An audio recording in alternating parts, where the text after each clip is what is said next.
Hello everyone, welcome to Legacy Ace Academy. In this video, we will be talking about the reasons for the decline of the world's earliest, largest, and the most urbanized civilization, which was present in the northwestern part of India, that is Indus Valley Civilization. Okay, we'll be talking about the decline, the factors that led to the decline, and the theories that explain the decline of the IVC. First, let's talk about what is this IVC and where was it located. First thing to know, this is the territorial area of the Indus Valley Civilization. And this Indus Valley Civilization existed between 3200 BC to 1500 BC. This was the time period of Indus Valley Civilization, that is 3200 BC to 1500 BC. And in the present day Indian states of Gujarat, Rajasthan, parts of Punjab, and Kashmir, along with the present day Pakistan and some parts of Afghanistan. So this was a territorial area of Indus Valley Civilization. It is called as Indus Valley Civilization because this civilization existed, or this civilization predominantly depended on the river Indus. And here you can see the five tributaries of the river Indus, which starts from Indus, Jhelum, Chenab, Ravi, Bias, and Satluj. Okay, so these are five important tributaries of the river Indus. So this entire community or this entire urban civilization coexisted along with the Indus River, and also they heavily traded with the civilizations of Egypt and Mesopotamia. This is the basic information about the Indus Valley Civilization, which was existing around 3200 BC to 1500 BC. If you have understood this, then we'll look at some of the important features or characteristic features that are very well known for Indus Valley Civilization. The first one is the town planning. Okay, very important one. See, as of now, we have metropolitan cities. Okay, we have and also we have a project coming up called a smart city project. But at the same time, the town planning of the Indus Valley Civilization was extensive, which means it had very well planned construction. Very well planned. There were no unplanned buildings at all. Every building, every road was planned. Okay, very well planned construction. At the same time, the roads were very wide roads. Okay, unlike the roads of our settlements that we have, the urban settlements that we have, like 7 feet road, 10 feet road, 15 feet road. No, the roads were very wide. And most importantly, the entire Indus Valley civilization had closed drainage system. Okay, it is difficult for us to achieve this in this present day. Okay, in most of the metropolitan cities, the closed drainage system has just remained a dream. Okay, we're not able to make it into reality in most of the cases. But the IVC, which existed 3200 years ago, 3200 BC, which means more than 5000 years ago, had very well closed drainage system.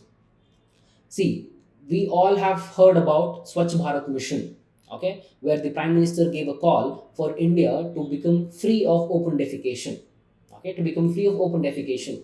And as a result of this Swachh Bharat mission, a lot of toilets were constructed in the rural and the urban areas, which means we had open defecation like 10 years before, a huge population defecating in the open areas like 10 years before. But 3200 BC, we're talking about the IVC, which existed in the northwestern part of India. Every house had tiled bathrooms, and every house had piped water connection.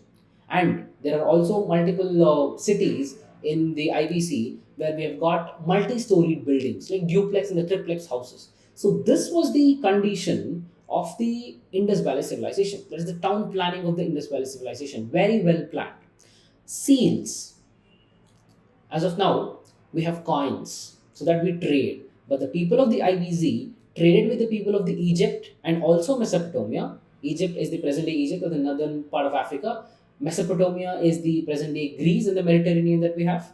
And the people of the IVC traded with the people of the Mediterranean, that is Mesopotamia, and they had seals with them. And these seals were made up of bronze, was made up of ivory, and many other precious stones. Let's talk about the pottery. See, the development of the pottery can be considered as a development in the technology. Initially, there was nothing called pottery. Then, when the man started getting to know he wanted to store grains, he started making pottery with his hands. And then he found a wheel. Then he started making pottery with the wheel. And then he started decorating it. He started using different colors for the decoration. He started making the pottery which is more strengthened. So, this way, the development of the pottery itself indicates the development of technology. So, pottery of the Indus Valley Civilization was very heavily polished, and a characteristic feature of the IVC is called as polychrome pottery. All I'm trying to tell you is their places were heavily planned, organized, their medium of communication was very good, their technology was really good. Script. We have got the script. We have got the evidence for the script of the IVC. But the hard thing is that we are not able to decipher it. Okay, we don't know what the people of the IVC were actually trying to tell us. Okay, we have no idea. We are not able to decipher it. And which means they had script, but it is our unfortunate thing that we are not able to decipher it. Trade, I've told you that these people traded with the Egypt and the Mesopotamians. Okay, how did they trade? One more important thing to remember here: the people of the IBZ traded with the people of the Egypt and also Mesopotamia through sea route. Through sea route.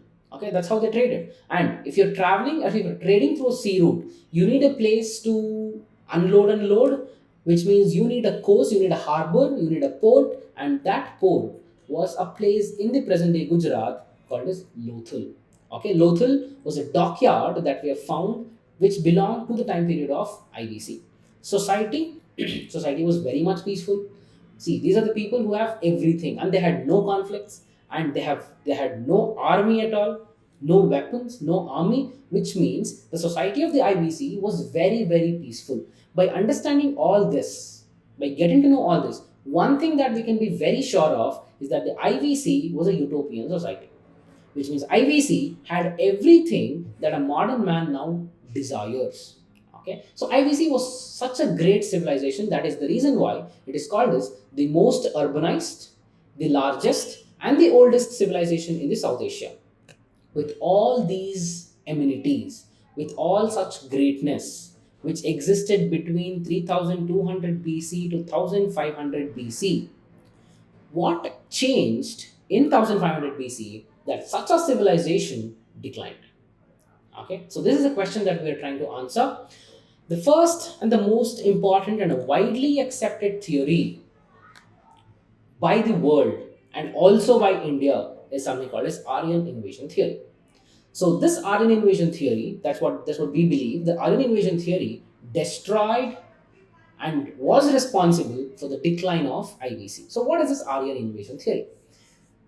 It says the people called as Aryans who migrated from Central Asia and also the south of Siberia,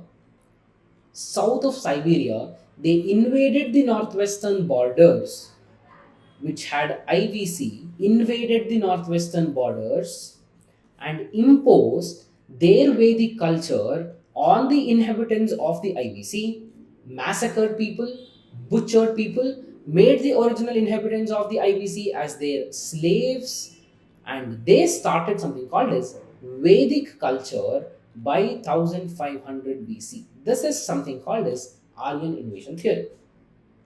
I hope you have understood. And this Aryan invasion theory was popularized during the time of British. Okay, I'll tell you in the couple of minutes. We'll discuss how true is Aryan invasion theory. Okay, is it really true? This is what something happened. Okay, we'll talk about it. And superficially, this is Aryan invasion. People from the southern Siberia and the present day parts of Kazakhstan, Russia, Siberia, Mongolia, people from this territorial area, traveled towards the down south, met with the people of IBC here, butchered them, massacred them, made them as slaves, and they imposed their ritual superiority on the people of the IBC, and they started something called as Vedic civilization, which is the next phase in our ancient history. Second important reason for the decline of IBC is the climate change and drought. What has led to the conclusion about the climate change and drought is the existence of a reservoir. at a place called Dholavira, at a place called Dholavira in Gujarat, we have found out that the people of Dholavira had a water storing mechanism, which is in the present day they had dam. See, when will you require a water to be stored? You require water to be stored because you know that in the future you will have scarcity. So, people of IBC, with this we can just assume.